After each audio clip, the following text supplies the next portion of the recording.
कभी सोचा है कि सबसे बड़ा खतरा हमारी आंखों के ठीक सामने हो, पर हम उसे देख ही ना पाएं? आज की कहानी एक ऐसे ही छिपे हुए दुश्मन की है और उस खुफिया ऑपरेशन की जिसने उसे बेनकाब किया। चलिए इस पूरे मामले को परत दर परत समझते हैं।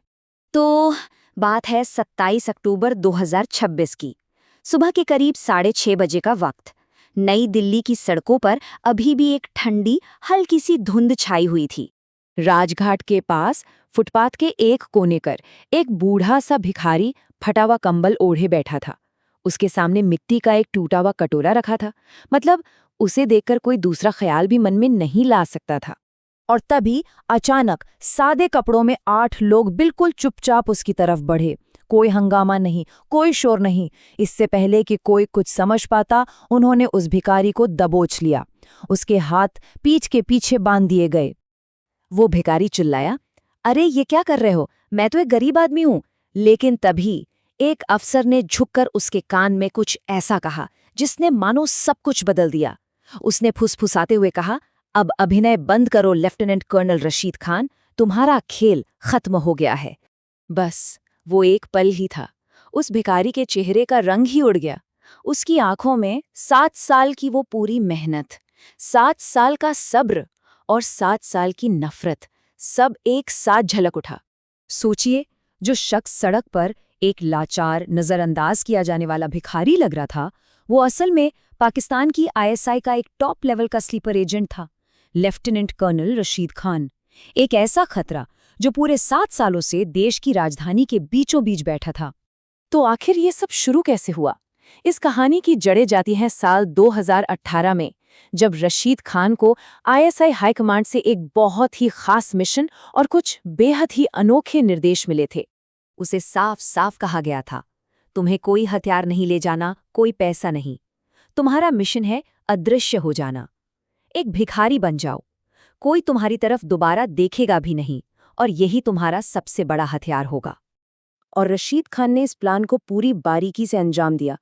2018 में भारत में घुसकर उसने भिखारी की जिंदगी जीना सीखा।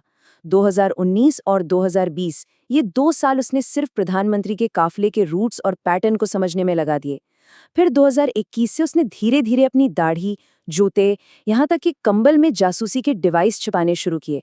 और 2025 में उसे मिशन के आखिरी चरण का ऑर्डर मिला। 7 साल का धैर्य, सिर्फ एक लक्ष्य के लिए। लेकिन शायद दूसरी तरफ ये अंदाजा नहीं था कि भारत की खुफिया एजेंसियां कभी सोती नहीं हैं। बस एक छोटा सा सुराग और ये 7 साल का पूरा खेल पलट कर रह गया।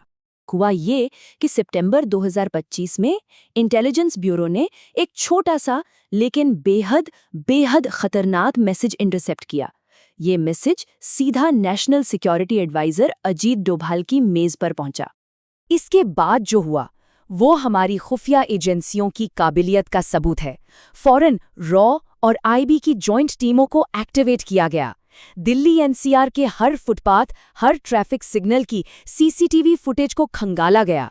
5 साल से ज्यादा पुराने रिकॉर्ड वाले हर भिखारी की बैकग्राउंड जांच हुई और इस जबरदस्त छानबीन के बाद एक चेहरा सबसे अलग नजर आया, राजघाट के पास बैठा वही भिखारी। प्रधानमंत्री मोदी को इस पूरे मामले की जानकारी दी गई। एक हाई लेवल मीटिंग में फैसला हुआ कि गिरफ्तारी बिल्कुल खामोशी से होगी ताकि देश में कोई पैनिक न फैले, और यहीं इस ऑपरेशन को नाम मिला ऑपरेशन शैडो बैगर। निर्देश बिल्कुल साफ थे, इस ऑपरेशन की भनक किसी को नहीं लगनी चाहिए। ये देश की सुरक्षा व्यवस्था की साख का सवाल था। और जब रशीद खान पकड़ा गया तो उसके पास से जो सामान मिला वो वाकई हैरान करने वाला था। उसके जूते के सोल में एक माइक्रो कैमरा था, दाढ़ी के अंदर एक रिकॉर्डिंग डिवाइस, और तो और कंबल की परत में जहर का पाउच और एक मिनी ड्रोन कंट्रोलर भी छिपा हुआ था। पर कहानी यहाँ खत्म नहीं हुई। रशीद खान की गिरफ्तारी के सिर्फ 48 घंटों के अंदर ऑपरेशन का फेज 2 शुरू हुआ। उससे मिली जानकारी के आधार पर दिल्ली, उत्तर प्रदेश और राजस्थान समेत कई राज्यों में छापे मारे गए और आईएसआई का पूरा स्लीपर नेटवर्क ही ध्वस्त कर दिया गया। तो आखिर ये पूरी कहानी हमें सिखाती क्या है? ये सिर्फ एक जासूस की गिरफ्तारी की कहानी नहीं है। ये हमें आज के दौर में जासूसी के बदलते हुए चेहरे को दिखाती है। ये बताती है कि कैसे किसी का अदृश्य हो जाना ही उसका सबसे बड़ा हथियार बन सकता है।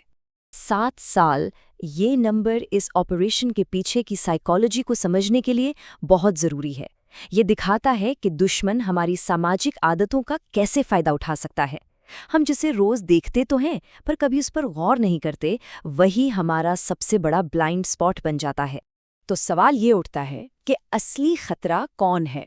वो जो टैंक और मिसाइलों के साथ सीमा पर खड़ा है, या फिर वो जो हमारे ही समाज में इस तरह घुल मिल गया है कि उसका होना या ना होना हमें महसूस तक नहीं होता। ये कहानी ये भी साबित करती है कि भारत की सुरक्षा व्यवस्था ऐसे हर अनदेखे खतरे को पहचानने और उसे जड़ से खत्म करने के लिए हमेशा तैयार है।